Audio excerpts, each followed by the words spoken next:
یہ بہت اہم سوال کیا ہے. قرضے کے ضمن میں یہ بات آ جاتی ہے کہ بسا اوقات جیسے میں نے ابھی عرض کیا لوگوں کے اوپر قرضے چڑھے ہوئے ہیں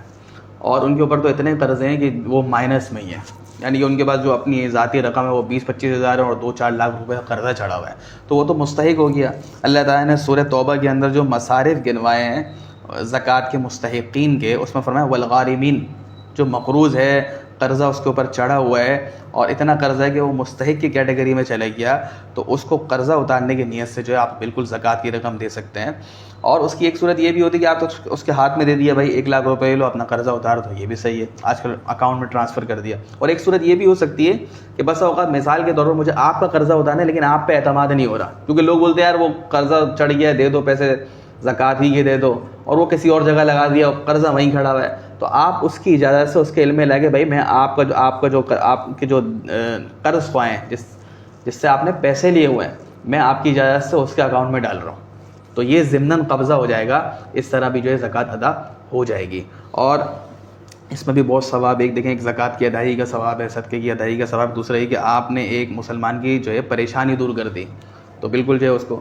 اچھا دوسرا سوال ہے کہ اس کا یہ مطلب نہیں ہے کہ بعض لوگ یہ سمجھتے ہیں ہمارے اوپر تو قرضہ، ہمارے اوپر تو زکوٰۃ ہی نہیں ہے. قربانی کے مسئلے میں بھی آپ نے یہ سنا ہوگا یار کیوں قربانی نہیں کرے، قرضہ ہے. بھائی جو کاروباری حضرات ہوتے ہیں، مثال کے کپڑے کا تاجر ہے تو اس کے تو لین دین چلتا ہی رہتا ہے، لوگوں سے اس سے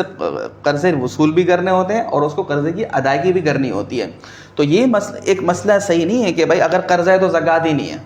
بلکہ یہ دیکھا جائے قرضہ کتنا ہے، قرضے کو اپنی کل مالیت سے نکالیں گے، مائنس کریں گے. اب مثال کے طور پر میں کپڑے کا کام کرتا ہوں، میرے دکان میں جو ہے 5 لاکھ روپے کا کپڑا رکھا ہوا ہے، 2 لاکھ روپے کا کیش ہے، 7 لاکھ.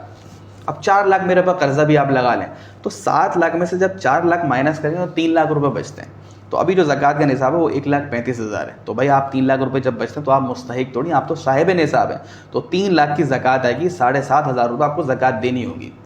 ہاں اگر خدا نہ خواستہ کسی کا 5 لاکھ روپے کا مال رکھا ہوا ہے، 1 لاکھ روپے کیش بھی ہے، 6 لاکھ، لیکن لوگوں کے 10 لاکھ روپے اس کو دینے ہیں، تو اب یہ جو ہے مستحقین کی کیٹیگری میں چلے جائے گا، اب اس کے اوپر جو زکوٰۃ لازم نہیں ہوگی. تو یہ دیکھنا چاہیے کہ قرضہ کتنا ہے اور اصل جو ہے جو ملکیت میں مال ہے وہ کتنا ہے، اس کے حساب سے جو ہے پتہ چلتا ہے کہ یہ صاحب نصاب کی کیٹیگری میں جائے گا یا یہ مستحقین کی جو ہے وہ کیٹیگری میں جائے گا.